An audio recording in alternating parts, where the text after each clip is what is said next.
தமிழ் சினிமாவில் கொடிகட்டி பறந்த நடிகைகளில் ஒருவர்தான் நடிகை வடிவுக்கரசி. இவர் சிவாஜி, கமல், ரஜினி, விஜயகாந்த் என பல முன்னணி நடிகர்களோடு ஆரம்ப காலகட்டத்தில் திரைப்படத்தில் நடிக்கத் தொடங்கினார். ஒரு சில திரைப்படங்களில் குணச்சித்திர வேடங்களிலும், சில திரைப்படங்களில் வில்லியாகவும் நடித்திருக்கிறார். அதிலும் குறிப்பாக முதல் மரியாதை திரைப்படத்தில் சிவாஜி கணேசனை பாடாய்படுத்தியிருப்பார்.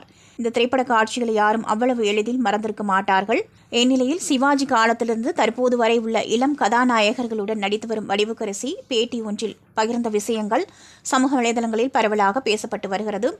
அதாவது, என்னுடைய ஆசை என்னவென்றால், நான் சாகும்போது நடிகர் விஜய் சேதுபதி என்னுடைய பக்கத்தில் இருக்க வேண்டும் என்பதுதான். மற்ற நடிகர்களை பார்க்கிலும் விஜய் சேதுபதியை எனக்கு ரொம்ப பிடிக்கும். அவர் எனக்கு புள்ள மாதிரி. அவருடைய கேரக்டர் அவ்வளவு அழகாகவும் யதார்த்தமாகவும் இருக்கும். மறைந்த நடிகர் விஜயகாந்துக்கு பிறகு எனக்கு விஜயகாந்தை நினைவுபடுத்தும் நபர் என்றால் அது விஜய் சேதுபதி தான்.